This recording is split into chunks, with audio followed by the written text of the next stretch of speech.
In the heart of Manila, where narrow alleys twist like veins through the slums, a 12-year-old boy named Rafael Cruz stood barefoot on a cracked sidewalk, holding a dented microphone connected to an old speaker that barely worked. His voice, pure and trembling, floated through the humid air as jeepneys rumbled past and vendors called out their last sales of the day. Rafael wasn't singing for fame or applause, he was singing for survival.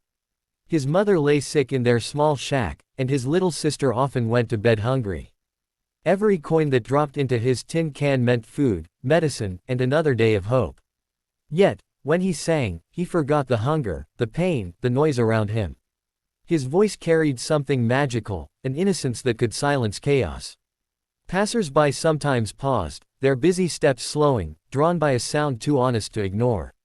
Children gathered around him, humming softly, as if his courage gave them strength. The sun dipped below the horizon, painting the sky in gold and red, but Rafael kept singing, his heart wide open to a world that had given him so little. That night, as the streetlights flickered on and the city buzzed with indifference, a gentle American tourist named Emily Carter stopped in her tracks. She didn't understand the Tagalog lyrics, but she felt them deeply. There, in that small corner of poverty, she saw something extraordinary, a boy whose voice carried not just melody, but hope strong enough to touch the world. The next evening, the Manila sky wept as rain poured endlessly over the crowded streets. Rafael stood beneath a torn umbrella, his microphone wrapped in plastic, refusing to let the weather silence him. His thin shirt clung to his skin, but his voice soared above the storm, raw, powerful, and filled with longing. He began singing, "You Raise Me Up," his small figure trembling with emotion as lightning cracked in the distance. Among the rushing crowds, a woman in her 30s stopped. She was an American named Emily Carter, visiting the Philippines for a charity project. Her steps froze as the boy's voice reached her ears, haunting, pure, and heartbreakingly beautiful. Emily lifted her phone, capturing the moment, her eyes brimming with tears. When the song ended, she walked closer, placing a few pesos in Rafael's hand and whispering, "You have a gift, sweetheart. Don't stop singing." Rafael smiled shyly, bowing in gratitude, rain dripping from his lashes. That night, back at her hotel, Emily uploaded the video with the caption, "A voice from the streets of Manila that touched my soul." Within hours, the post exploded online. Shares turned into millions of views. People from the USA, Europe, and all over the world flooded the comments with messages of love and awe. News channels picked it up, calling him the Angel of Manila. While Rafael slept on a thin mat beside his sister, the world he had never dreamed of was already waking up to his voice. 2 weeks later, Rafael's life took a turn no one in his neighborhood could have imagined. One humid afternoon, as he was returning from the market with a bag of rice, an unfamiliar car stopped near his home. A woman stepped out, holding a phone and a letter. "Rafael Cruz?" she asked gently. Confused, he nodded. The woman smiled and handed him the letter. It bore the America's Got Talent logo. Emily Carter had sent his video to the show's producers, and they wanted him to audition in Los Angeles. For a moment, Rafael just stared, unable to breathe. His mother's frail hands trembled as she touched the paper, tears filling her tired eyes. The whole neighborhood gathered outside their small home, cheering and clapping, their voices rising above the sound of distant tricycles. But beneath the excitement, fear flickered in Rafael's heart. He had never been on an airplane. He didn't own proper clothes, nor did he speak perfect English. Yet, something deep inside whispered that this was his chance, not just for himself, but for his family and every child singing on Manila's corners. Days later, dressed in a borrowed white shirt and shoes 2 sizes too big, Rafael boarded the flight to the United States. As he looked out the window, watching the lights of Manila fade beneath the clouds, he pressed his hand against the glass and whispered, "I'll make you proud, Mama." It was the first step of a journey that would soon move millions. When Rafael finally stepped onto the America's Got Talent stage in Los Angeles, the bright lights nearly blinded him. The theater was massive, filled with thousands of faces, and 4 judges watching from behind their desks: Simon Cowell, Heidi Klum, Howie Mandel, and Sofia Vergara. His hands trembled as he gripped the microphone, his heart pounding louder than the cheers around him. Simon leaned forward, his familiar British accent breaking the silence. "What's your name, young man?" Rafael swallowed hard. My name is Rafael Cruz, I'm from Manila, Philippines. The audience applauded warmly, and Simon nodded. What are you going to sing for us today? Rafael took a deep breath.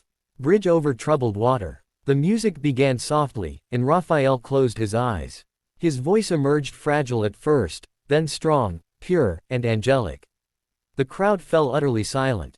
Every note carried the weight of his struggle, every lyric told his story of love and hope. As the song swelled, even the most skeptical faces softened.